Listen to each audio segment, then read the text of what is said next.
once again.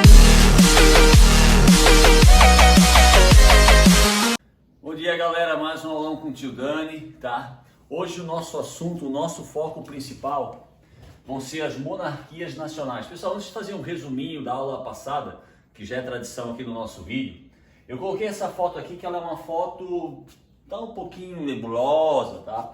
Mas seria uma representação do rei Henrique VIII, tá? Rei Henrique VIII é considerado até hoje o primeiro rei absolutista da Inglaterra, tá? Então o nosso assunto são a formação, o surgimento, o fortalecimento das monarquias nacionais, que nada mais vão ser lá no século 13, 14, 15, 16 do que monarquias absolutistas. E nada melhor do que representar com Henrique VIII, considerado pelos ingleses até hoje o primeiro rei absolutista da Inglaterra. Beleza, galera?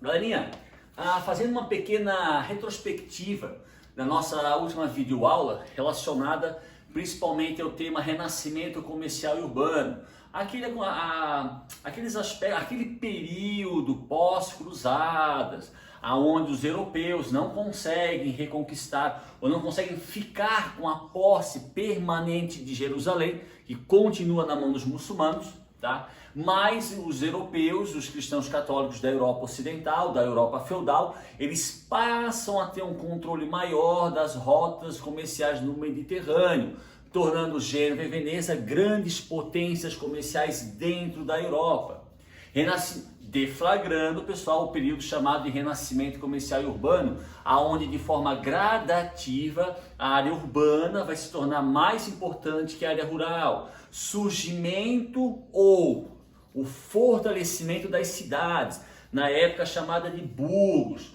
o surgimento de outros centros comerciais pelo continente europeu, como nós mostramos naquela imagem do vídeo passado, que era um mapa com várias linhas, lembra? Rosa, amarela, verde, que identificava as rotas comerciais, as feiras, região de Champagne, aonde ali na França hoje, se proliferou a grande quantidade de feiras permanentes ou itinerantes, a região de Flandres, lá no norte da Europa, onde hoje é Bélgica e Holanda, grande produtora de lã, a Liga Hanseática, que era uma associação de comerciantes de várias cidades que hoje seriam cidades de um país chamado Alemanha. Então o renascimento comercial e urbano, que ele acontece após as cruzadas, ele vai fortalecer o comércio em todo o continente europeu, mudando, transformando aquela dinâmica da Europa feudal. Senhor feudal, agricultura de subsistência, agora não. Comércio, surgimento dos bancos,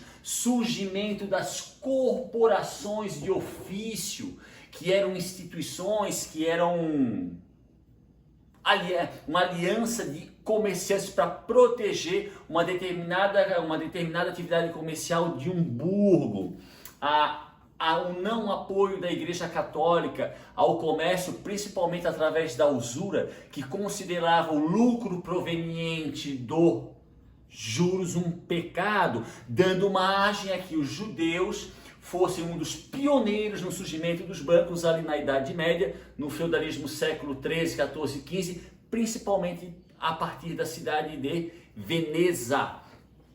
Fortalecimento da classe da burguesia. A burguesia, que são os comerciantes, vão se fortalecer, vai ter uma diminuição gradativa do poder dos senhores feudais e um aumento gradativo do poder dos suzeranos. Professor, quem eram os suzeranos? Suzeranos, pessoal, relação de suzerania e vassalagem. Aqueles senhores feudais que tinham um feudo maior, porque tinham o título de rei, mas não comandavam como rei. Esses suzeranos passam a ter o poder fortalecido a partir do renascimento comercial e urbano. E isso, lá no finalzinho da aula, pessoal, a gente até citou, isso com o tempo vai fazer com que o suzerano ou os suzeranos, que eram vários, né, se alinhem à burguesia, porque, como nós falamos no vídeo, era muito interessante para a burguesia que houvesse na Europa uma centralização da moeda, uma centralização das leis, uma centralização do dialeto e a centralização do poder político. Como assim, professor? Europa feudal, a existência de vários feudos, vários senhores feudais, várias moedas, várias leis, vários dialetos, isso atrapalhava o comércio. Então, o surgimento, pessoal, das monarquias nacionais, que a princípio vão se transformar em monarquias absolutistas em todo o continente europeu, ele tem relação direta com o renascimento comercial e urbano, tem relação direta com o desenvolvimento do comércio, tem relação direta com o fortalecimento da burguesia como classe social. Porque para a burguesia vai ser muito interessante apoiar financeiramente os suzeranos, porque esses suzeranos se tornarão os futuros reis dessas monarquias nacionais ou monarquias absolutistas.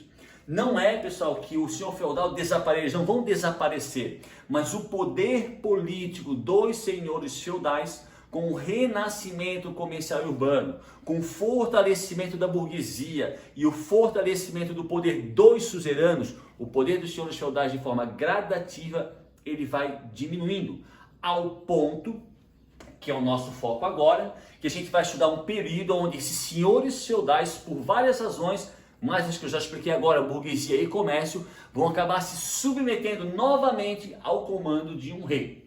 Fato que tinha acabado ou tinha diminuído com o final do reino franco, através do Tratado de Verdun, quando os reis continuam a existir, mas com um poder pequeno, e os donos das propriedades, os nobres que eram donos de terra, passaram a ter uma maior autonomia. Aqui agora, pessoal, em função das cruzadas, do renascimento comercial urbano, do fortalecimento da burguesia, do comércio e do suzerano, isso vai se reverter. Os reis vão voltar a ter um poder político maior sobre uma área territorial bem maior. E isso, como eu já falei no início da aula, dará origem ao que nós chamamos de monarquias nacionais. Focando mais uma vez, pessoal, os primeiros países realmente, um país governado por um rei com poder centralizado, apoiado pela burguesia e pela igreja, primeiramente Portugal, 1140, segundo Espanha, 1492, terceiro França e Inglaterra. E é isso que nós vamos analisar hoje. Beleza, galerinha? Vamos lá então. Pessoal, a gente falou até na aula passada, de forma bem rápida, sobre o fortalecimento do poder do rei na França, tá? A gente não pode esquecer que o fortalecimento do poder do rei na França, ele vai acontecer realmente, de fato, de forma concreta e prática, após a Guerra dos 100 Anos, que é um conflito que na realidade não durou 100 anos, durou em torno de 110 anos entre França e Inglaterra, tá? E após esse conflito, onde a França vence a guerra, a partir dali o poder do rei dentro do território francês passa a se centralizar. Na Inglaterra, pessoal, vai acontecer algo diferente, porque os ingleses perderam a Guerra dos 100 Anos. Então a guerra necessariamente não vai ajudar na Inglaterra para o fortalecimento do rei, mas na França sim, tá? Agora, a Guerra dos 100 Anos, pessoal, ela é entre o século XIV e o século XV. 1300 e alguma coisa, 1400 e alguma coisa, tá? Na realidade, mesmo muito tempo antes, tá, da deflagração da Guerra dos 100 Anos entre França e Inglaterra, em função do renascimento comercial e urbano, em função do fortalecimento da burguesia como classe social, em função do fortalecimento gradativo do poder do suzerano, o poder real na França, no período anterior à Guerra dos 100 Anos, ele já vinha se fortalecendo de forma gradativa. Lembrem, é considerado pelos franceses o primeiro rei, Hugo de Capeto. Hugo de Capeto é considerado pelos franceses o primeiro rei. Pessoal, só uma curiosidade, Hugo Capeto, aliás, ele governa ali entre o século XI e o século XII. Ele é considerado o primeiro rei da França. Pessoal, entre o século XI e o século XII, a área que Hugo Capeto, considerado o primeiro rei da França, ele governava, era uma área um pouco maior do que a cidade de Paris. Então, o primeiro rei da França, considerado Hugo Capeto, o que ele governava? uma área um pouco maior do que a cidade de Paris que hoje é a capital da França. A partir de Hugo de Capeto, os reis que vão vir na sequência, cada um a seu modo, eles vão fortalecer o poder do rei. Fortalecer como? Montagem de uma estrutura administrativa. De forma gradativa, a área territorial onde esse rei vai governar, ela vai aumentar. De forma, pessoal, gradativa.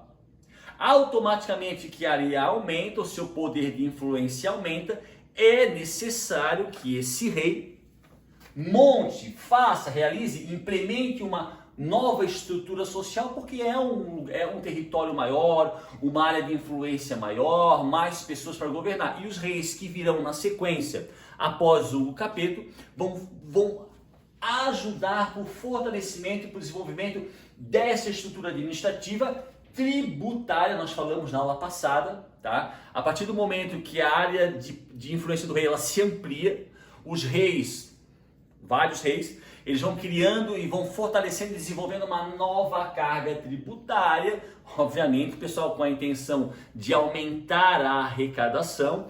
Parte dessa arrecadação vai ser usada para investir numa estrutura militar. É ali que aparece, pessoal, o exército permanente. Diferente dos exércitos feudais que eram montados em época de guerra, acabava a guerra, se desmontava o exército. O exército dos senhores feudais era muito pequenininho. Mas o exército agora desses reis, ele vai aumentar, vai se tornar um exército profissional. E esse exército, em grande parte, vai ser montado através da arrecadação de tributos, uma nova estrutura legislativa. Porque antes cada feudo tinha um senhor feudal, cada feudo tinha um conjunto de leis. Agora que a área territorial do rei aumenta, a área de influência, como antes eram várias leis, agora ele, o rei, porque é uma monarquia absolutista, vai criar uma nova estrutura legislativa. Resumindo, galerinha, uma nova estrutura relativa às leis, novas leis. Tudo isso, pessoal, vai acontecer de forma gradativa, século XI, XII, XIII, principalmente após as cruzadas, XIV, XV, e tudo isso, todas essas implementações, essas medidas vão ajudar para o fortalecimento do poder do rei na França, que vai acontecer de forma prática e real após a Guerra dos 100 Anos, na vitória contra os exércitos da Inglaterra, século XIV e século XV. Beleza? Pessoal, eu vou citar alguns exemplos aqui desse processo de fortalecimento gradual do poder do rei dentro da França. Um exemplo, pessoal, é Filipe IV. Filipe IV, tá? Ele entra nesse processo de fortalecimento do poder do rei, tá? Lá pelo século XIII, século XIV. Pessoal, a área territorial da França, os países que existem hoje, alguns não existiam na época, século XII ou XIII. E mesmo os que existiam nessa época que existem hoje, eles não tinham as fronteiras que tem hoje. As fronteiras do século XI, XII, XIII, XIV eram diferentes das fronteiras que existem hoje. Então, o Filipe IV, que era um rei francês, tá? Nesse processo de fortalecimento do poder real, ele vai interferir na sucessão do papado, que significa isso, na escolha do papa, aonde o Filipe IV, já exercendo uma influência bem grande como rei da França, ele se intromete na sucessão do papado e escolhe Clemente V, que é um cardeal francês, como papa da Igreja Católica. Então, pessoal, isso é só para a gente ter uma ideia de esse aumento gradual, esse fortalecimento do poder do rei na França, vai fazer que lá entre o século XII ou XIII, o rei Filipe IV, que é da França, se intrometesse num assunto da Igreja Católica ao ponto de ele escolher como papa um francês, Clemente V. Obviamente, pessoal, que a Igreja Católica não vai aceitar a interferência de um rei francês, seja lá qual for o rei, qual fosse o rei, no caso aqui a França, para a escolha de um papa. Essa interferência de Filipe IV na sucessão do papado vai criar o que nós chamamos de cisma do Ocidente. Não confundam com cisma do Oriente. Cisma do Oriente, meus queridos, foi lá em 1052, quando a Igreja Católica não aceitava o fato da Igreja Católica lá do Império Bizantino ser controlada pelo imperador, pelo Césaropapismo, e aí a Igreja Católica de Roma corta relações com a Igreja Católica do Império Bizantino ou Império Romano do Oriente, provocando o surgimento da Igreja Cristã Ortodoxa e o cisma do Oriente. Aqui é o cisma do Ocidente, que é causado por uma interferência do rei francês Filipe IV na sucessão do papado, nomeando Clemente V um papa francês. Isso causa uma ruptura entre a Igreja Católica, sediada em Roma, e o governo francês. E durante 70 anos vão existir dois papas na Europa. O papa nomeado por Filipe IV e o papa nomeado pela Igreja Católica.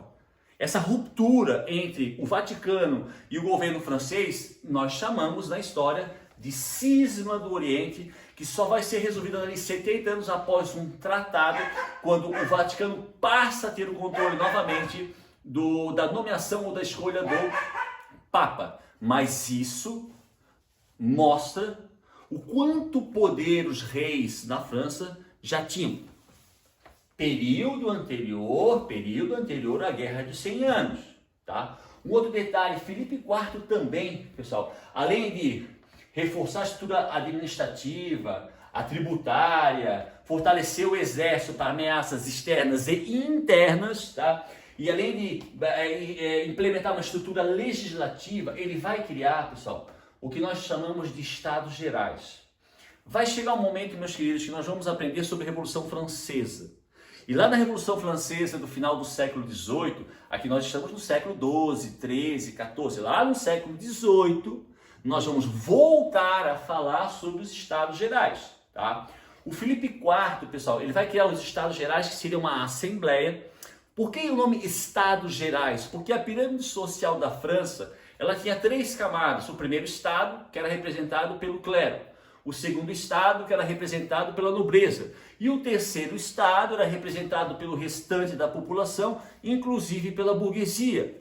O Filipe IV, no período anterior à Guerra dos 100 Anos, ele vai instalar os Estados Gerais, que seria uma assembleia que teria como representantes membros dos três estados, igreja, nobreza e o restante, principalmente a burguesia, que quando o rei sentisse a necessidade de ter algum conselho, de pedir alguma opinião, ele, por vontade dele, ele conclamaria, ele chamaria, reuniria os Estados Gerais. Então, Estados Gerais, pessoal, não é uma assembleia permanente, é uma assembleia formada por membros dos três estados, como eu já expliquei agora, que ela era reunida caso houvesse, era reunida através da vontade do rei, não era uma assembleia permanente, como por exemplo o parlamento na Inglaterra ou o nosso Congresso Nacional no Brasil. Beleza? Mais um exemplo do fortalecimento do poder do rei, mesmo antes da Guerra dos 100 Anos. Eu estou frisando, pessoal, mesmo antes da Guerra dos 100 Anos, porque como eu falei antes, o rei realmente na França vai ser rei de verdade após a Guerra dos 100 Anos. Mas isso não significa que antes não tivesse havido um processo de fortalecimento do poder desse mesmo rei. E aqui eu dei o exemplo de algumas medidas, tá, implementadas pelo rei Filipe IV, tá? Pessoal, em nível de curiosidade, tá? Carlos IV é filho de Filipe IV. Quando Carlos IV morre, a morte dele vai deflagrar a Guerra dos 100 Anos. Tá? Então, o que a gente explicou agora foram medidas implementadas por Filipe IV, que vão colaborar com o fortalecimento do poder do rei na França. Filipe IV morre, ele é substituído pelo seu filho Carlos IV. Após a morte de Carlos IV na França, a morte dele e a disputa pelo lugar de Carlos IV vai causar a Guerra dos 100 Anos entre França e Inglaterra. Vocês até podem estar se perguntando, tá, mas qual é a relação, professor, da Inglaterra com a sucessão do trono na França. É isso que a gente vai falar agora. Pessoal, antes de falar sobre Guerra dos 100 Anos, vamos falar de alguns antecedentes.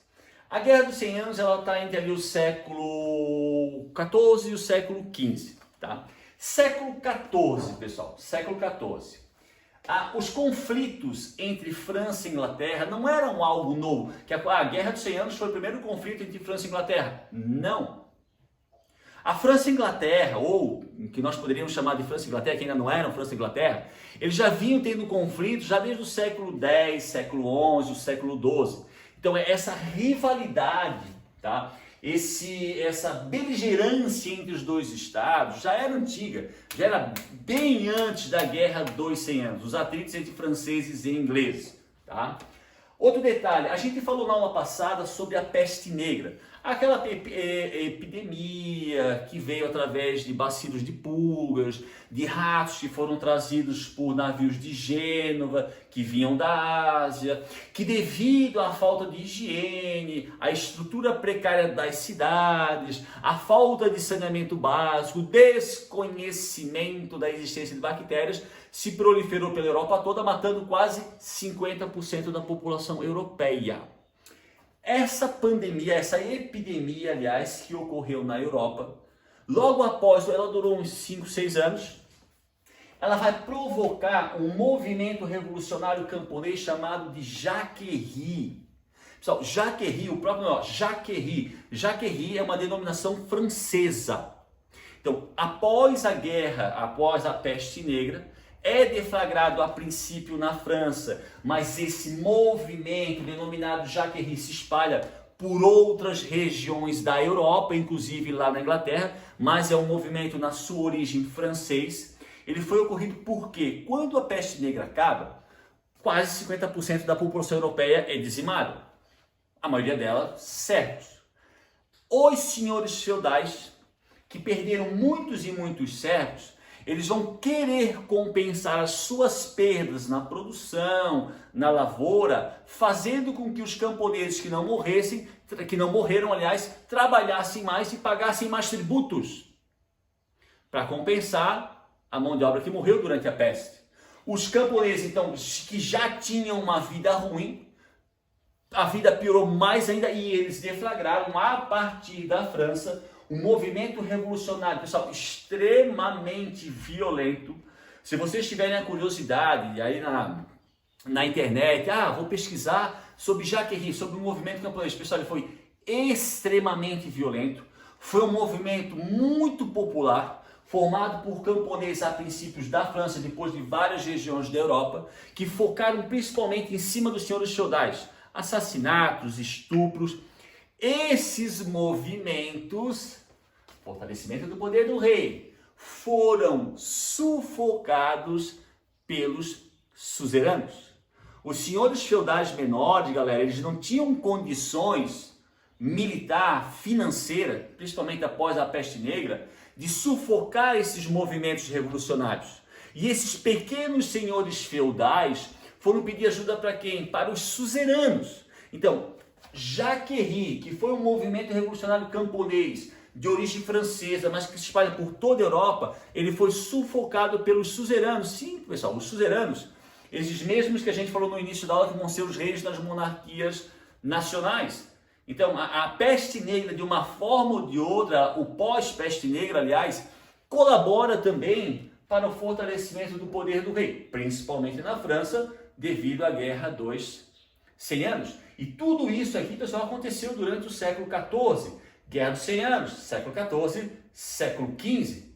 Então, mesmo antes da deflagração da Guerra dos 100 Anos, a Europa, especialmente ingleses e franceses, já vinham de momentos, de períodos de extremo atrito, extremo conflito, fora a própria epidemia. Beleza, galera? Guerra dos 100 Anos. Então, estamos falando de um período, pessoal, século XIV, século XV, um período extremamente conturbado, aonde teve a peste negra, aonde teve revoluções camponesas, Jacquerie, extremamente violentas, aonde os embates entre ingleses e franceses já vinham de longa data, no século XIV explode a Guerra dos 100 Anos. Pergunta que vocês me fizeram antes, professor, qual é a relação da Inglaterra com a sucessão do trono francês? Pessoal, o casamento entre nobrezas de vários locais, de vários reinos, era muito comum. Eu, numa aula, pessoal, do terceiro ano, eu citei o seguinte: o nosso Dom Pedro II, né, pessoal? Dom Pedro I, Dom Pedro II. Dom Pedro II, o nosso segundo e último imperador, ele era filho de Dom Pedro I, português. Sua mãe, Dona Leopoldina, era austríaca. O avô de Dom Pedro II, Dom João VI, era português, mas a sua avó, Carlota Joaquina, é espanhola. O que significa isso? Dom Pedro II, numa linhagem de nobreza, ele tinha relação com a nobreza brasileira, óbvio que ele nasceu no Brasil. Ele tinha relação com a nobreza portuguesa, por ser filho e neto de português. Ele tinha relação com a nobreza espanhola, por ser neto de espanhola, que era sua avó Carlota Joaquina. E ele tinha relação com a nobreza austríaca, porque sua mãe era austríaca. Então era muito normal o casamento entre os reis. Por exemplo, quando Carlos IV, filho de Filipe IV, morre, ele tinha um sobrinho, se eu não me engano, Eduardo III, que era rei da Inglaterra. E quando Eduardo IV, rei da França, morre, a sucessão começa uma disputa porque todos os seus filhos morreram. Ele não tinha mais filhos do sexo masculino. Estamos falando de um período de guerra, pessoal. Estamos falando de um período onde a expectativa de vida era muito baixa, mesmo entre a nobreza. Então, Carlos IV, filho de Filipe IV, quando Carlos morre, ele não tem herdeiros homens. Todos os filhos homens morreram. E começa uma sucessão, uma disputa pelo trono francês, aonde o rei da Inglaterra, Eduardo III, sobrinho de Carlos IV, exige o trono francês de uma forma hereditária. Por isso, meus queridos, da interferência da Inglaterra na sucessão do trono francês, porque o rei da Inglaterra era sobrinho de Carlos IV, rei da França. E numa linhagem de poder, sim, tinha sim direito ao trono francês. Por isso que a disputa pelo trono francês, galera, é um dos fatores que vai causar a Guerra dos 100 Anos entre França e Inglaterra. Outra disputa, pessoal, região de Flandres. Lembra que na aula passada, sobre renascimento comercial e urbano, eu falei, olha pessoal, Gênova e Veneza já eram cidades comerciais lá na Europa feudal. Lembra? Todos os senhores feudais, quando buscavam algum produto mais sofisticado, se dirigiam a Gênova e Veneza. Com as cruzadas, após as cruzadas, principalmente a quarta cruzada que atacou Constantinopla, uma cidade cristã, e a deflagração do renascimento comercial e urbano, Gênova e Veneza, que já eram cidades comerciais, se tornam superpotências. Aí eu disse, mas além de Gênova e Veneza, com o renascimento comercial e urbano, proliferam, surgem pelo continente europeu outros centros comerciais, dentre eles Flandres, localizado no norte da Europa, onde hoje mais ou menos seria a Bélgica e Holanda, uma região produtora de roupas provenientes de lã em grande parte proveniente da Inglaterra. Pessoal, se vocês pegarem o mapa, vocês vão observar que a Bélgica e a Holanda, acho que os dois, ou só a Bélgica, fazem fronteira com a França. Então Flandres fazia fronteira com o reino francês. Tinha uma influência francesa, mas recebia lã da Inglaterra para a produção de roupa. A disputa pelo controle da região comercial chamada Flandres foi também um dos motivos para a deflagração da Guerra dos 100 Anos, além da disputa pelo trono da França. São esses os dois principais, não são os dois únicos, mas são os dois principais fatores que vão causar a deflagração da Guerra dos 100 Anos. Pessoal, um outro detalhe em nível de curiosidade, tá? Eu expliquei isso numa aula do terceirão, Mas vai chegar logo para vocês, logo, logo, tá? As mulheres, se a gente pegar os nossos livros didáticos, as nossas apostilas e procurar heróis ou pessoas de renome importantes na história, encontraremos pouquíssimas mulheres. Aí o leitor se pergunta, tá, as mulheres não participaram da história?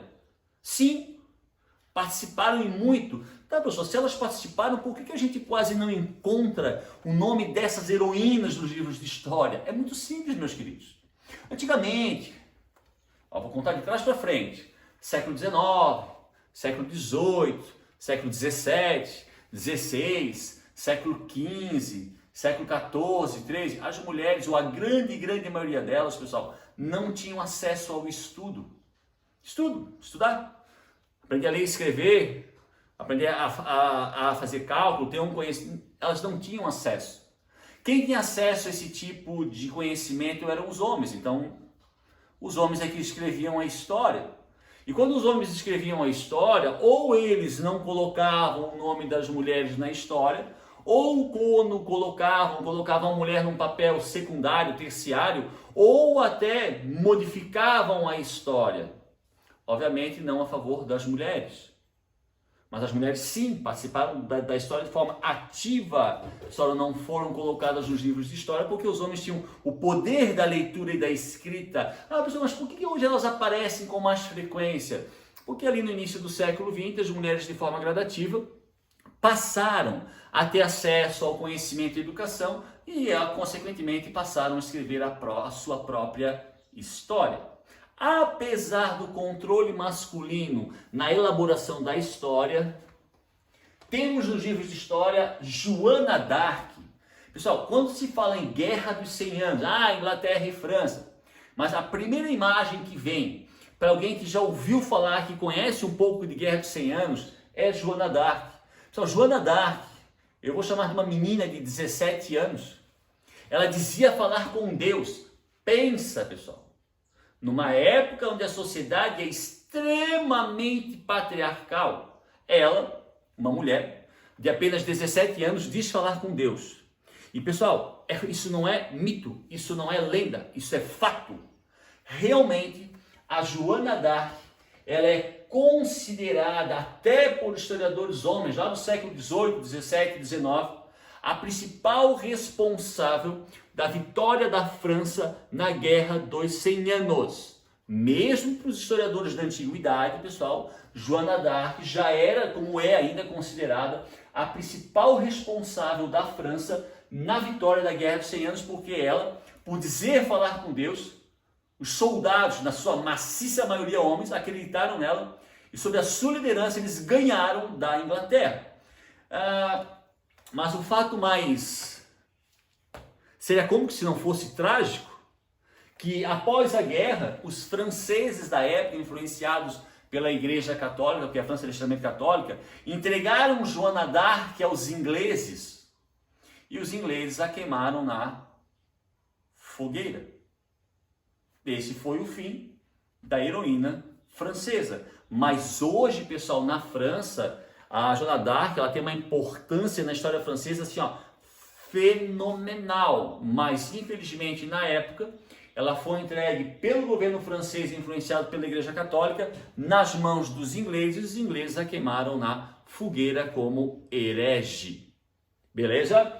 Então, voltando à política, pessoal, já sabemos os dois principais fatores que causaram a Guerra dos 100 Anos, a disputa pelo trono da França e o controle, ter o controle da área comercial de Flandres. A vitória, graças a Joana d'Arc, foi dos franceses, e para os franceses, a Guerra dos 100 Anos vai fortalecer de forma prática para o fortalecimento do poder do rei. Fortalecimento que já vinha acontecendo, o exemplo que eu dei antes, das medidas criadas por Filipe IV.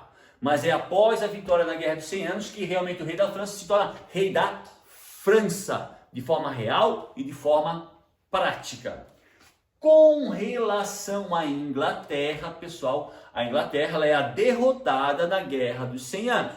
Então, o fortalecimento do poder do rei na Inglaterra, ele se dá com relação à França, obviamente, de forma mais tardia, muito após a Guerra dos 100 Anos, tá?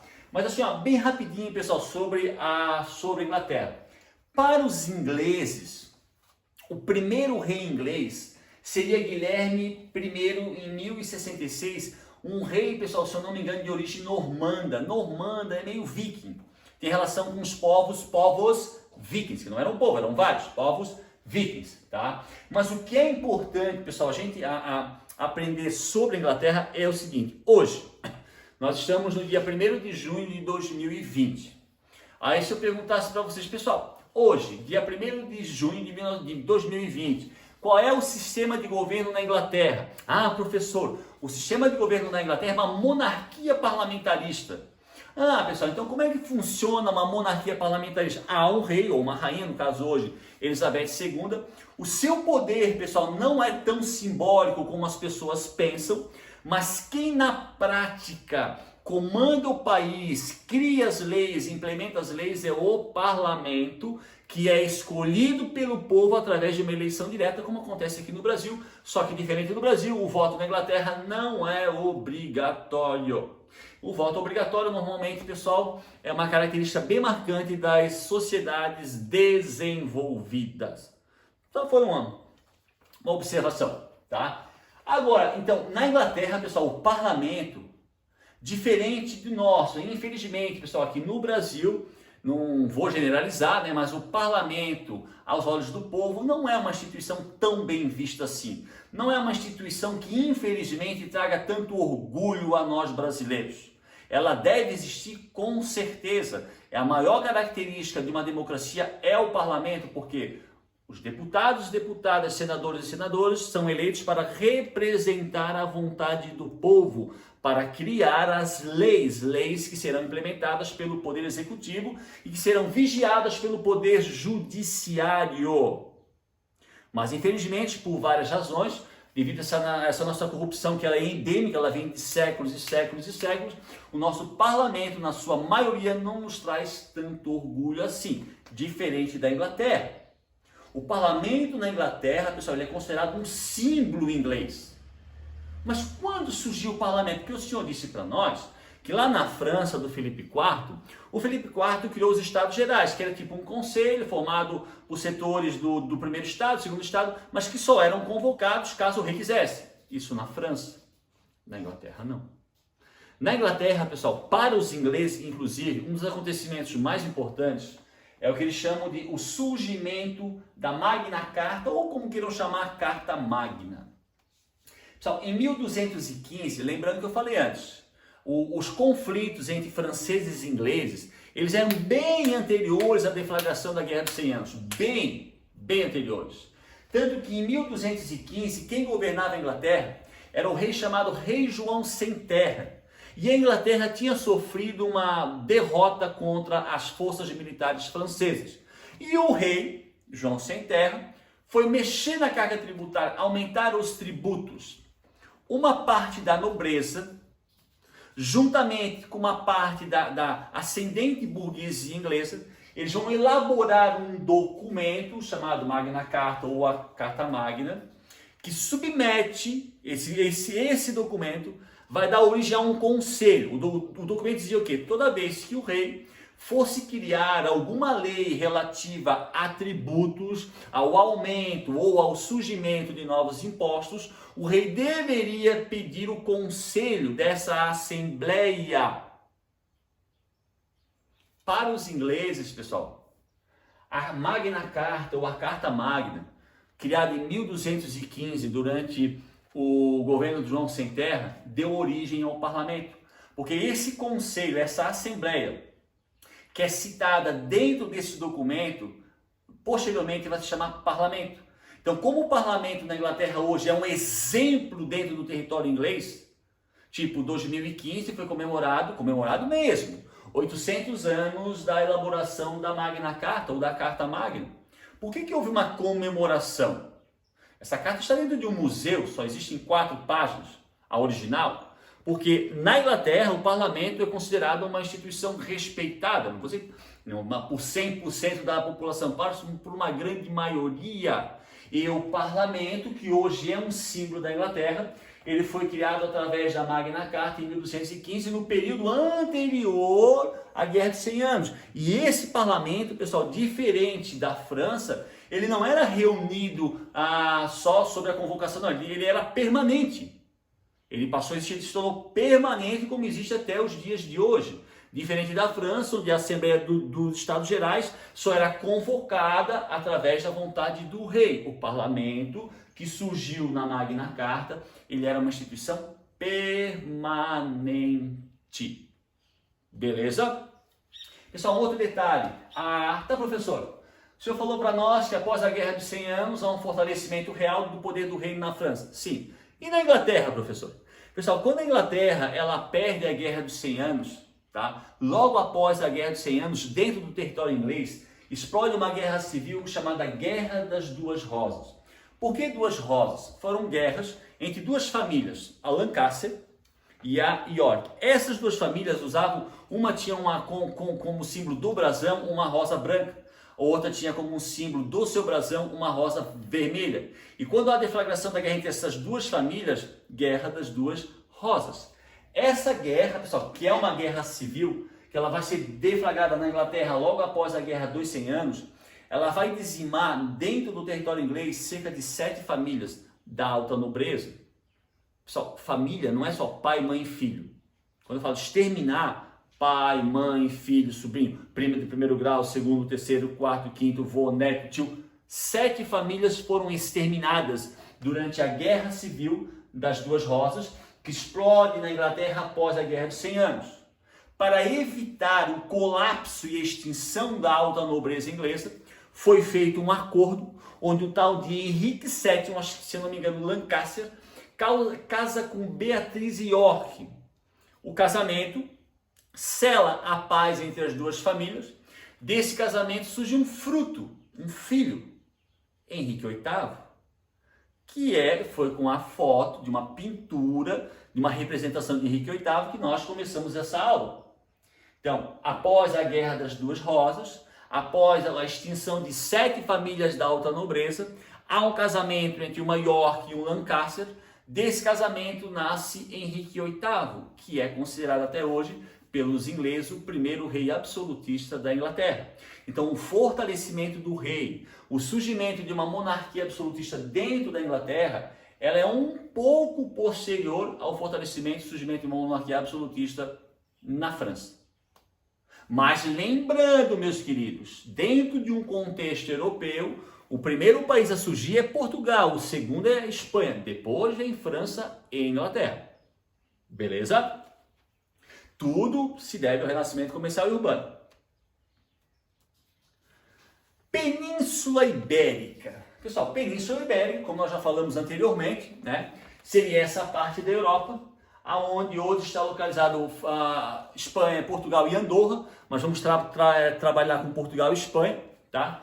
E esse mapa, pessoal, é um mapa que a gente já trabalhou ele lá no assunto sobre islamismo, sobre o surgimento da religião muçulmana, mas a gente volta a tratar aqui agora. A religião muçulmana surge aqui, ó, Meca, que hoje é uma cidade da Arábia Saudita. Essa parte em laranja, pessoal, após a morte de Maomé, tá? Ali por volta final do século VII, início do século VIII, 711, 705, os muçulmanos, os árabes muçulmanos deram início a uma expansão territorial. Então eles vão dominar toda a Península Arábica, uma partezinha da Ásia aqui, todo o norte da África e a Península Ibérica. Regiões onde hoje estão localizadas Portugal, Espanha e Andorra também. Mas lembra, a gente vai focar mais Portugal e Espanha. Pessoal, os árabes vão ficar na Península Ibérica por um período aproximado de 700 anos. E dentro desse período de 700 anos vai acontecer o que nós chamamos de Guerra de Reconquista. Guerra com letra maiúscula, Reconquista com letra maiúscula. Porque Guerra de Reconquista é o nome da guerra aonde os povos ibéricos vão começar um processo de expulsão dos muçulmanos da Península Ibérica e esse processo vai dar origem a Portugal e a Espanha. Então, voltando, os muçulmanos, nesse processo de expansão territorial, entram aqui, ocupam todo o norte da África, pelo Estreito de Gibraltar, entre Marrocos e a Espanha hoje, né? Ocupam grande parte da Península Ibérica, ficam ali por 700 anos mais ou menos. Durante esse período de 700 anos acontece, partindo lá do norte para o sul, um processo, um conflito chamado Guerra de Reconquista, onde os povos ibéricos vão expulsar de forma gradativa os muçulmanos da Península Ibérica e durante esse processo, durante essa Guerra de Reconquista, surge Portugal e Espanha. Beleza, galera? Aqui, pessoal, eu peguei esse mapa para a gente ter uma ideia, tá? Quando os muçulmanos, pessoal, eles entram aqui, ó, Gibraltar, eles começam um processo de expansão. Isso aqui, pessoal, é uma imagem da Península Ibérica, tá? A Península Ibérica, ela pega mais ou menos aqui, ó. Daqui para cima já é o Reino Franco, tá? Lembrando que os muçulmanos só não dominaram toda a Europa porque o rei franco Carlos Mártir evitou que os muçulmanos dominassem o restante do continente europeu. Então, os muçulmanos vão dominar aqui, ó, 95%. Aqui em cima vai restar um conclave, um reduto, um território aonde os muçulmanos não vão conseguir dominar, um território cristão chamado Reino de Astúrias. Então os muçulmanos entram pelo Estreito de Gibraltar, dominam 96% da Península Ibérica, toda essa parte em verde, mas aqui ao norte vai ser conservado um reino cristão, chamado Reino de Astúrias. Desse reino vai partir o que nós chamamos de Guerra de Reconquista, que de forma gradativa vai expulsando os muçulmanos da Península Ibérica. Pessoal, gradativa são 700 anos. Gradativo. Vai expulsando os muçulmanos da Península Ibérica. Beleza? Esse próximo mapa, eu vou chamar aqui, ó. Aqui já é um mapa, pessoal, onde os muçulmanos já não dominavam 96%. Dominavam a metade da... Por quê? Porque esse é um mapa que mostra a expansão territorial dos cristãos, a expulsão dos muçulmanos. Ó, os muçulmanos aqui, eles já dominam apenas 50%, não mais 96%. Tá? Se a gente observar, pessoal, conforme os povos ibéricos, porque ainda não existe Portugal e Espanha, ó, ainda não existe Portugal e Espanha. Conforme os muçulmanos são expulsos, vai surgir, aonde hoje é a Espanha, vários reinos. Reino de Navarra, Reino de Aragão, Condado da Catalunha, Castela, Leão. Aqui a gente vai falar logo. Tá? Então, conforme os muçulmanos vão sendo expulsos, vão surgir aonde hoje é a Espanha, vários reinos cristãos.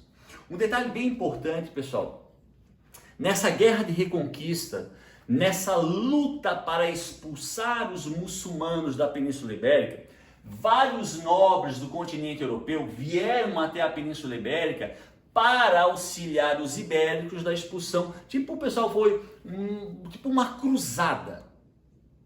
Era uma cruzada dentro da Europa. Então, vários nobres, pessoal, de vários locais da Europa, inclusive da própria França, vieram até a Península Ibérica para auxiliar os ibéricos, porque ainda não existe Portugal e Espanha, no processo, na guerra de reconquista, no processo de expulsão dos muçulmanos da Península Ibérica. Mas lembrem, meus queridos, ninguém faz nada nessa vida de graça, beleza?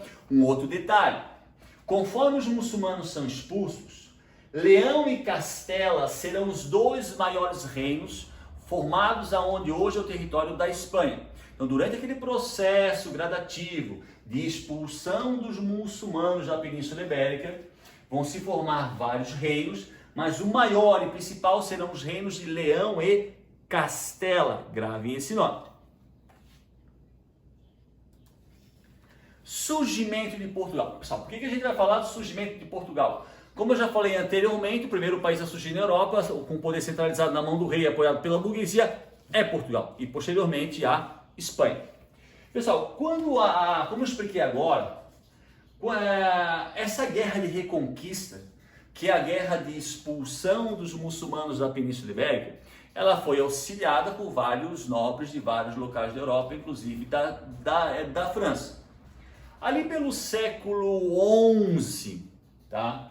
Um nobre francês chamado Henrique de Borgonha vem até a Península Ibérica e vai ajudar o rei Afonso VI, que era o rei de Leão e Castela, os dois maiores reinos formados durante o processo de expulsão dos muçulmanos, foi o que a gente falou agora. O Henrique de Borgonha, que era um francês, vai auxiliar Afonso VI, rei de Leão e Castela, no processo de expulsão dos muçulmanos da Península Ibérica. Como ninguém faz nada de graça, o rei e o Henrique vão manter uma relação de suzerania e vassalagem, que a gente já estudou em Feudalismo Parte 1 e Feudalismo Parte 2. Em troca do apoio militar de Henrique de Borgonha, o Afonso VI dá para Henrique de Borgonha um pedaço de terra, suzerania e vassalagem. Um rei dá um nobre, dá um pedaço de terra a um Henrique de Borgonha. E além do pedaço de terra, o Afonso VI concede a Henrique de Borgonha a mão da sua filha Teresa em casamento.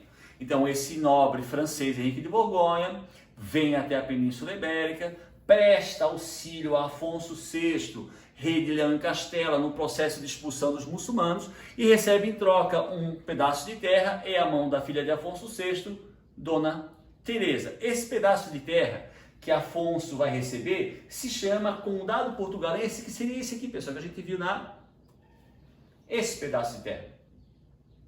Então, Henrique de Borgonha, nesse processo de suzerania e vassalagem, recebe de Afonso VI, rei de Leão e Castela, um pedaço de terra chamado Condado Portugalense, a mão da sua filha Teresa. Mas ainda não chegamos em Portugal, beleza? Após a morte de Henrique de Borgonha morre. Henrique de Borgonha teve um filho com Teresa chamado Afonso Henrique de Borgonha. Pessoal, Afonso em homenagem ao avô e Henrique em homenagem ao pai. Então, Afonso Henrique de Borgonha, filho de Henrique de Borgonha com Dona Teresa, filha de Afonso VI, rei de Leão e Castela. Após o falecimento de Henrique de Borgonha, a Dona Teresa passa a ter uma relação com o nobre de Castela. Ela era de Leão e Castela. Ela era filha do rei de Leão e Castela. Após a morte do Henrique de Borgonha, quando a rainha do Condado Portugalense passa a ter uma aproximação maior com o rei de Leão e Castela, surge dentro do condado um medo muito grande que o Condado Portugalense fosse novamente anexado ao reino de Castela. A burguesia e a nobreza do Condado Portugalense, lideradas por Afonso Henrique de Borgonha com apenas 19 anos de idade, iniciam uma guerra contra sua mãe e, consequentemente, contra o reino de Leão e Castela. Essa guerra, ao final, com a vitória de Afonso Henrique de Borgonha, vai dar origem ao Portugal. Pessoal, se um dia vocês tiverem a oportunidade de viajar para Portugal, um país belíssimo e muito legal, porque a gente está na Europa, mas um país que fala o português, é muito surreal, é muito legal, tá? Vocês vão perceber que esse nome aqui, ó, Afonso Henrique de Borgonha, pessoal, tá em todos os lugares. Há restaurante Afonso de Borgonha, praça Afonso Henrique de Borgonha. Tu entra num barzinho, tem um guardanapo, Afonso Henrique de Borgonha. Tu vai numa loja Afonso Henrique. Pessoal, o nome Afonso Henrique de Borgonha, ele está presente em todas as regiões, em todos os lugares da sociedade portuguesa hoje. Por quê? Porque ele é considerado pelos portugueses o primeiro rei de Portugal. Quando Afonso Henrique de Borgonha, com apenas 19 anos, apoiado pela nobreza do condado e pela burguesia, ele consegue ganhar a luta contra Castela. Em 1140, ele proclama a independência do condado, ele quebra a relação de suzerania e vassalagem com Leão e Castela e promove isso, a independência e o surgimento de Portugal. Portugal, a princípio, pessoal, não que seja pequeno, é pequeno hoje, mas era menor. Depois da proclamação do Estado português a partir de 1140, ele ainda expulsa os muçulmanos de uma região onde Portugal vai ter o seu território ampliado. Eu estava assistindo, pessoal, porque o professor de história tem que estar se atualizando sempre. Um documentário turístico sobre Portugal. Eu gosto muito de documentários de turismo, de viagem. E lá eles falaram, a repórter perguntou para o cara, mas por que Guimarães é considerada uma cidade tão símbolo para Portugal? E aí o historiador português falou, porque para os portugueses, Portugal nasceu em Guimarães. Guimarães é uma cidade que se localiza ao norte de Portugal. A capital de Portugal é Lisboa, que está localizada ao sul. Quando Portugal se torna Portugal, não existia aquela parte do sul onde tinha Lisboa, mas existia Guimarães. Essa parte do sul de Portugal, pessoal, vai ser reconquistada após a expulsão dos muçulmanos. E posteriormente, lá ao sul, vai ser instalada e criada a capital de Portugal, que é Lisboa, que é a capital lusitana até os dias de hoje. Mas a princípio, quando a vitória contra as forças de Castela e quando Afonso Henrique de Borgonha proclama a criação do Estado português em 1140, isso aconteceu na cidade de Guimarães, cidade localizada ao norte de Portugal, porque ainda não existia a cidade de Lisboa. E aí, como eu falei antes, pessoal, surge o primeiro país da Europa, onde o rei agora é rei, não tem nenhuma relação de suzerania, vai vassalagem com mais, não deve mais nada a ninguém, apoiado pela burguesia, apoiado por grande parte da nobreza e pela Igreja Católica. E logo depois, pessoal, tá? A Espanha, logo depois, pela força de expressão, a Espanha, ela só vai surgir, pessoal, ali em 1492, quando nesse ano de 1492, os muçulmanos são expulsos de forma definitiva da Península Ibérica. Então, Portugal surge em 1140, com Afonso Henrique de Borgonha se proclamando o primeiro rei de Portugal. A Espanha só vai surgir como país, comandado pelo rei Fernão de Aragão e Isabel de Castela. Até eu indico, pessoal, existe uma série espanhola que fala sobre a história de Isabel de Castela. Bem interessante, pessoal, bem interessante mesmo, tá? A Espanha só surge como país após 1492, quando é o período que, de forma definitiva, os muçulmanos foram expulsos da Península Ibérica. Eu vou fazer uma pergunta, pessoal, assim, uma pergunta fácil, uma pergunta, como disse, tosca. Quais foram os 2 primeiros países do mundo a realizarem as grandes navegações? As navegações, pessoal, aquele acontecimento que tem como objeto, tem como resultado o descobrimento da América, no Brasil. Quem? Portugal e Espanha. Mas por que Portugal e Espanha e não França, Inglaterra, Holanda? Porque Portugal e Espanha, primeiro Portugal, depois a Espanha, foram os 2 primeiros países da Europa a centralizarem o poder na mão do rei, apoiado pela nobreza, pela burguesia e pela igreja. Como Portugal e Espanha foram os 2 primeiros países a surgir em Portugal, consequentemente foram os 2 primeiros países a deflagrarem o que nós chamamos de grandes navegações ou expansão ultramarina. Ali no finalzinho do século XV, acontecimento ou processo, pessoal, que vai dar origem à descoberta ou ao descobrimento do continente americano e, para nós, no caso do Brasil. Só depois a Inglaterra, França, Holanda e assim. Beleza? Por quê? Porque a centralização do poder do rei em países como França, Inglaterra, Holanda é mais tardia se compararmos a Portugal e Espanha. Tá? Isso quer dizer o que, meus queridos, que nós vamos dar início agora, de forma resumida, ao assunto de grandes navegações. Por quê? Acabamos de encerrar o assunto do surgimento de Portugal e, posteriormente, o surgimento da Espanha. As 2 primeiras regiões da Europa a centralizarem o poder na mão do rei, apoiado pela burguesia, nobreza e Igreja Católica. Perfeito? Pessoal, essa imagem ela é tradicional. Isso aqui é uma caravela, uma nau, que eu sempre confundo a diferença de uma caravela para uma nau, mas isso aqui é um navio ali do século XIV e XV, pode ser português, tem cara de ser português ou espanhol. Pessoal, a cruz nas velas é importantíssimo, porque isso demonstra a influência da Igreja Católica tanto em Portugal como na Espanha. Então essa é uma imagem clássica do processo que nós chamamos de grandes navegações ou expansão ultramarina. Não esqueça, tá? Característica, pessoal, ali, ó, as grandes navegações, elas foram deflagradas no final do século XV.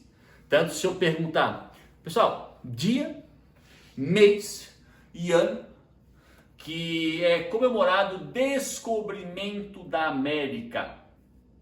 Dia, mês e ano, que se comemora, que se lembra, se homenageia o descobrimento da América. Dia 12 de outubro de 1492.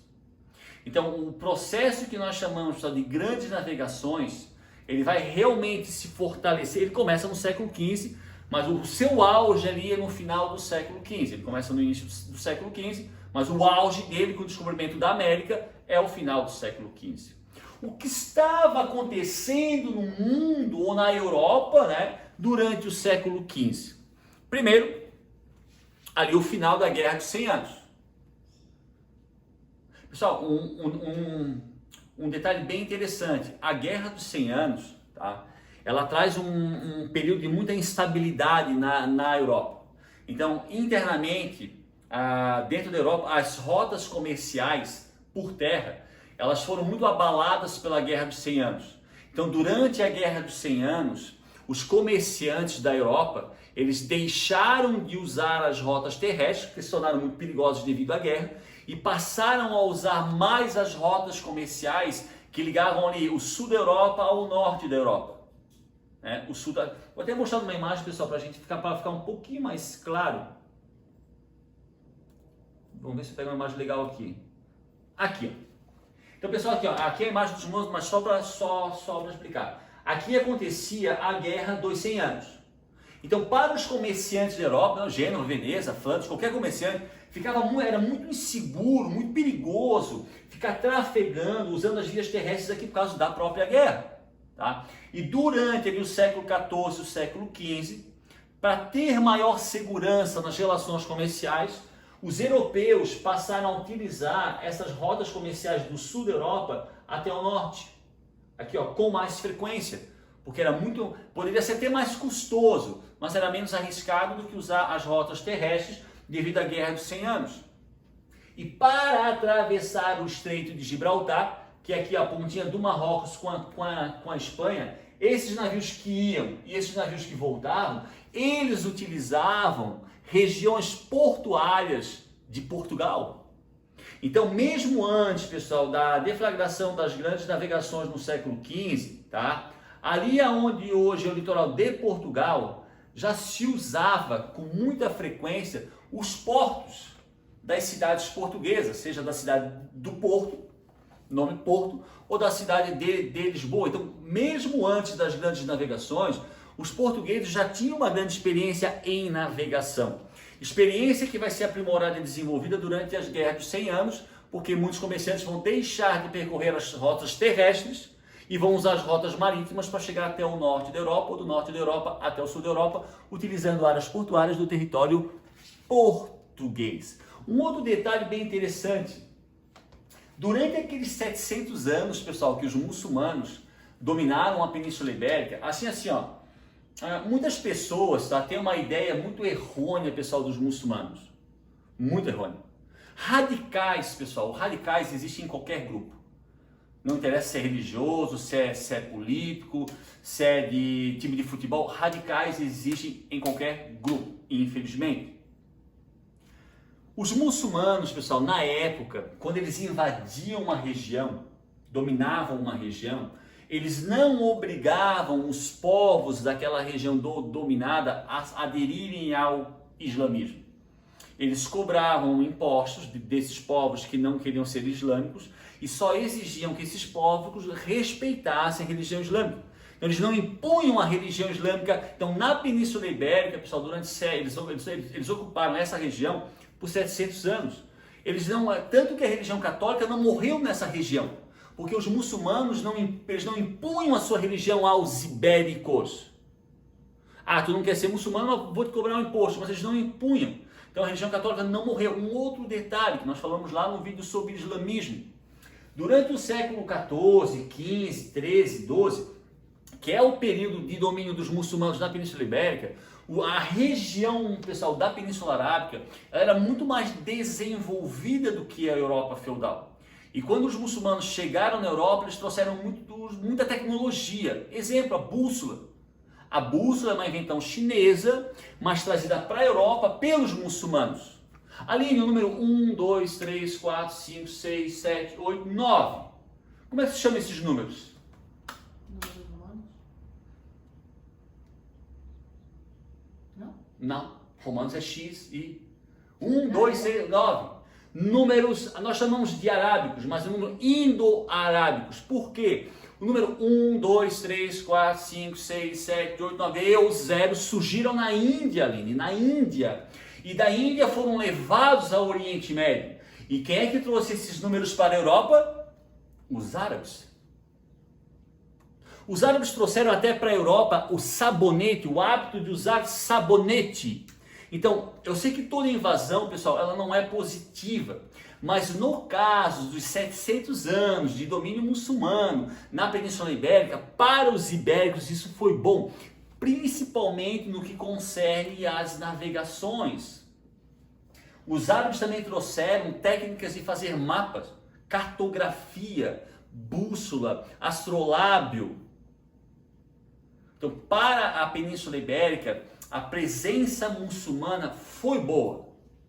Os portugueses já tinham uma experiência relativa com navegação, junto com a experiência e a tecnologia trazida pelos muçulmanos, mais o fato de Portugal e Espanha terem sido as primeiras regiões da Europa a centralizarem o poder na mão do rei, isso vai fazer com que esses dois países se tornem os pioneiros das grandes navegações. Outro detalhe, na época, pessoal, havia um grande consumo, havia um mercado muito lucrativo do que nós chamamos de especiarias. Pessoal, especiaria é um termo genérico, né? Que ele é usado para várias coisas, tempero, joias, tapete. Então, especiaria não é só tempero, é um termo genérico que a gente usa para muitas coisas. Então, essas especiarias provenientes das Índias, ou de hoje nós chamamos de Índia da Ásia, chegavam à Europa, Portugal e Espanha, a preços exorbitantes. Por quê? Porque da Ásia, pessoal, até a Europa, essa especiaria ou essas especiarias passavam pela mão de vários intermediários. Cada intermediário vai querer ter o seu lucro. Quando ela chegava ao comerciante final em Portugal, isso chegava a um preço muito grande. E após a centralização do poder na mão do rei, primeiro em Portugal e depois na Espanha, esses novos países ficaram interessados em ter lucro com as especiarias. Mas havia dois problemas. As rotas comerciais localizadas no Mediterrâneo que levavam até as Índias eram controladas militarmente pelas cidades de Gênova e Veneza. Não dava para passar. As rotas terrestres localizadas na África e na Ásia, que direcionavam até as Índias, eram controladas pelos árabes muçulmanos. Não dava para passar. Então, Portugal, primeiramente, e Espanha vão começar a tentar encontrar rotas alternativas marítimas que os levassem até as Índias. E, obviamente, pessoal, com outro objetivo também, se o produto vem é muito caro, mas se eu consigo chegar até as Índias, eu vou comprar esse produto por um preço bem mais barato. Então, características do século XV, tá? Havia na Europa também uma diminuição da população causada pela peste negra, então um mercado consumidor menor. Então, era necessário ampliar o comércio, o mercado consumidor também.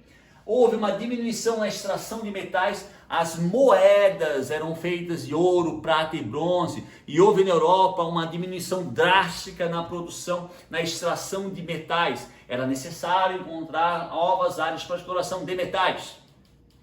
Controle exercido por Gênova e Veneza, não dava para usar as rotas comerciais pelo mar Mediterrâneo para chegar até as Índias por causa do Gênova e Veneza. controle a rotas comerciais, controle árabe-muçulmano. Não dava para usar as rotas terrestres pela África e pela Ásia controlada pelos árabes muçulmanos. Isso vai levar os portugueses, que já tinham uma certa experiência com navegação, primeiramente os portugueses, a buscarem rotas alternativas pelo mar para chegar até as Índias. Depois vem os espanhóis. E ali é deflagrado, já no início do século XV, pessoal, o que nós chamamos de grandes navegações ou expansão ultramarina. Beleza? Aqui eu botei um mapa, esse mapa assim, ó, ele é bem comum de encontrar na internet, tá? A gente tá vendo aqui o mapa mundi. Mas se vocês observarem com maior atenção, vocês vão ver umas linhas aqui, ó, amarela, laranja, azul, verde. Pessoal, essas linhas, elas representam as rotas marítimas realizadas por alguns navegadores. Pessoal, professor, que navegadores existiram no século XV? Que navegadores foram responsáveis pelas grandes navegações? Sei lá, 500. Mas para nós brasileiros, pessoal, para nós brasileiros, os navegadores que a gente mais destaca, que a gente mais fala, pessoal, não existem só esses, existem centenas de navegadores.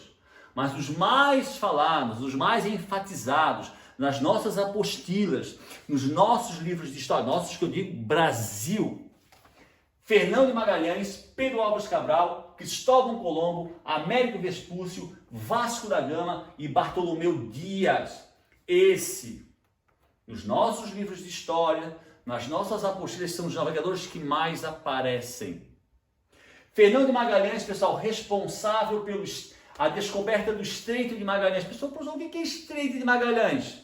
Estreito de Magalhães, a passagem do Oceano Atlântico para o Oceano Pacífico, descoberta pelo navegador Fernão de Magalhães, que queria, dentre outras coisas, não só chegar até as Índias, mas comprovar que o mundo era redondo. Ele conseguiu, não porque ele morreu durante a viagem, mas o restante da sua tripulação chegou à Europa, comprovando realmente que o mundo era redondo. Pedro Álvares Cabral, que, entre aspas, teria descoberto o Brasil, descobrimento do Brasil. Pessoal, nós vamos falar disso um pouquinho mais à frente, tá? Pedro Álvares Cabral, hoje a maioria dos historiadores já não trabalham mais com a ideia de, ele se perdeu no meio do mar, indo para as Índias e veio parar aqui numa terra, eu não sabia o Brasil. Pessoal, duas coisas. Como é que ele se perderia se ele tinha uma bússola na mão? Segunda coisa, quando Pedro Álvares Cabral, pessoal, ele se dirigiu até as Índias, ele percorreria áreas do continente africano. Lembrando que os portugueses são a primeira nação do mundo a se tornar um país centralizado com o poder na mão do rei. E quando os portugueses resolvem descobrir uma rota alternativa para chegar até as Índias, eles vão utilizar o continente africano, eles vão passar pelo litoral do continente africano. Tanto é, meus queridos, que países como Angola aqui, Moçambique, Guiné-Bissau, são países da África que falam português. Por que existem países da África que falam português? Porque foram regiões da África que lá no século XV foram colonizadas por portugueses que estavam à procura de uma rota alternativa para chegar até as Índias para comprar especiarias. Então essa rota, pessoal, Pedro Álvares Cabral, segundo a história, chegou ao Brasil em 1500. A rota que passava pela África e até as Índias ela já era de conhecimento dos portugueses quase 70 anos antes da vinda de Pedro Álvares Cabral até o Brasil. Então os portugueses sabiam muito bem como era essa rota, tinham mapas, tinham um astrolábio. O astrolábio é um instrumento também que serve para a gente se guiar no mar, tinha uma bússola. A parte da tripulação que estava com Pedro Álvares Cabral já tinha viajado para as Índias. Então essa história que ele veio, se perdeu, e pessoal, isso não cola mais. Então hoje a gente trabalha com que tipo de narrativa? Que Pedro Álvares Cabral saiu de Portugal em 1500 com duas missões.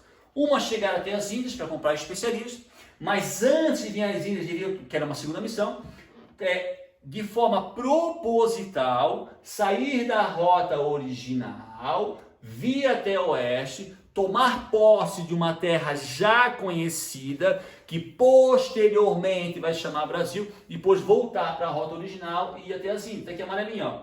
Vem para cá, pá, tomou posse, rota original, Índia e volta.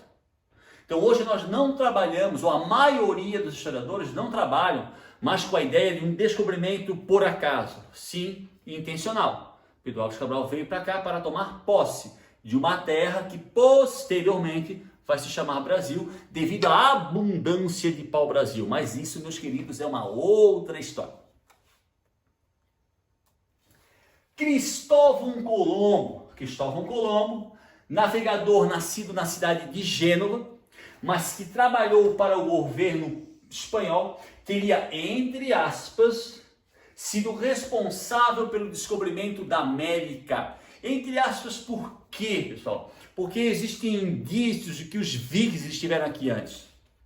Por exemplo, se um dia vocês tiverem a oportunidade de viajar para a Noruega, não esqueçam de ir para a cidade de Oslo, que é a capital da Noruega. Em Oslo existe o Museu dos Vikings, onde vocês vão ver expostos navios vikings de verdade. Quando vocês entrarem no Museu Viking, lá em Oslo, na Noruega, que é a capital da Noruega, na entrada, pessoal, tem um quadro gigante, para qualquer um ver, aonde mostra uma linha sai da Noruega e ela vai até os Estados Unidos.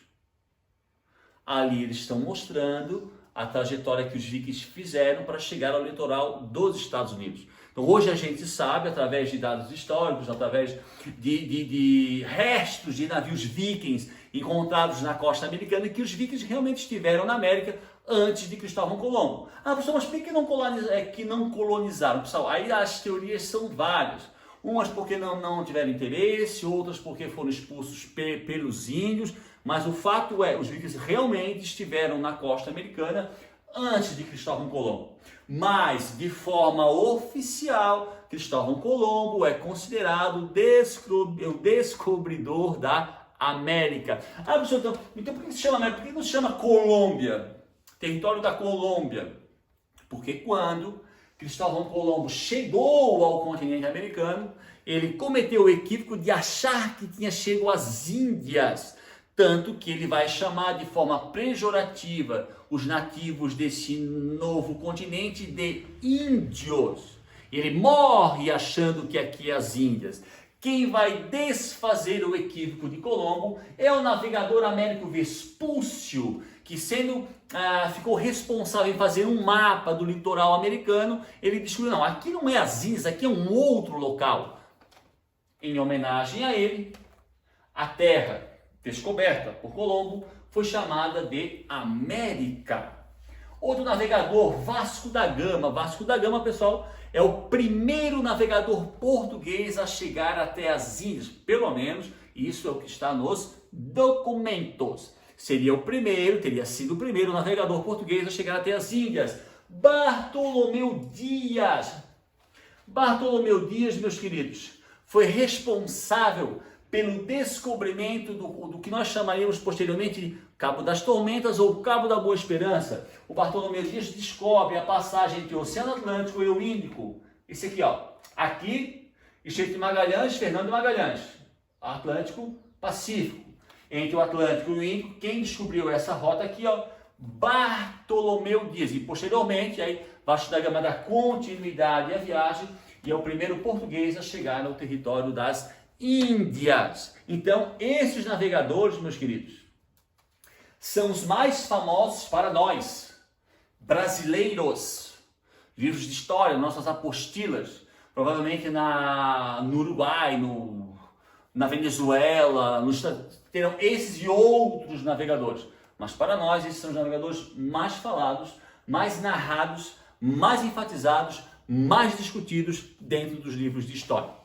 E pessoal, são navegadores que a trabalho de Portugal, Espanha, estão inseridos dentro do processo das grandes navegações, processo que vai ter como principal consequência o descobrimento do continente americano, consequentemente, posteriormente do Brasil e, infelizmente, processo que vai deflagrar o quase extermínio de todas as populações nativas desse novo continente, chamado pelos europeus de o Novo Mundo.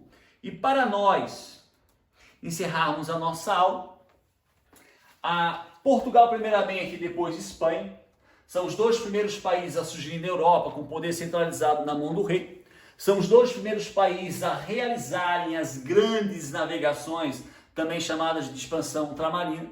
E já ali em 1494, como eram as duas maiores potências do mundo, eles vão criar o Tratado de Tordesilhas. Pessoal, esse tratado, aqui é a linha de um tratado anterior, tá? Esse tratado vai dividir assim, ó, as terras que seriam descobertas após essa data.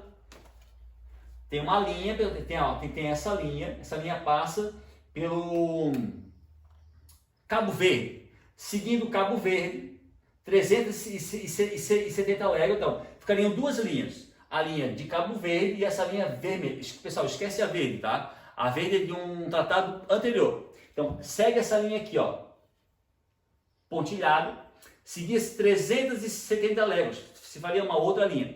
Tudo que estivesse dentro dessas duas linhas seria pertencente a Portugal, inclusive, por coincidência, entre aspas, o litoral do Brasil. E o restante, em amarelo, pertenceria à Espanha. Nossa, professor, mas a Espanha ficou com bem mais. Como é que Portugal pôde fazer isso? Pessoal, quando esse tratado foi firmado, em 1494, vocês acham que Portugal e Espanha tinham noção da dimensão territorial do continente americano? Não. Um outro detalhe, coincidentemente, engraçado, né, pessoal? O tratado ali, ó, a parte portuguesa, pega bem o litoral do Brasil. Que coincidência, né? Mas Pedro Álvares Cabral só veio para o Brasil em 1500. Portugal sabia que existia o Brasil.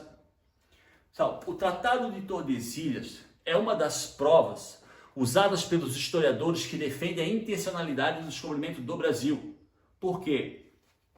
Os portugueses, segundo essa narrativa, os portugueses, quando assinaram o Tratado de Tordesilhas em 1494, eles já sabiam sim da existência do litoral do Brasil. Não tinham ainda ideia da dimensão do território, mas sabiam que havia um território.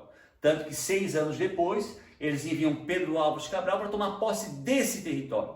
Então nós historiadores, eu me incluo, que defendemos a intencionalidade do descobrimento do Brasil, nós usamos como prova disso o Tratado de Tordesilhas, assinado entre Portugal e Espanha em 1494, no qual dá o litoral brasileiro aos portugueses. Quanta coincidência! Então, pessoal, chegamos ao final da nossa aula, dei uma palhinha sobre a expansão marítima ou grandes navegações.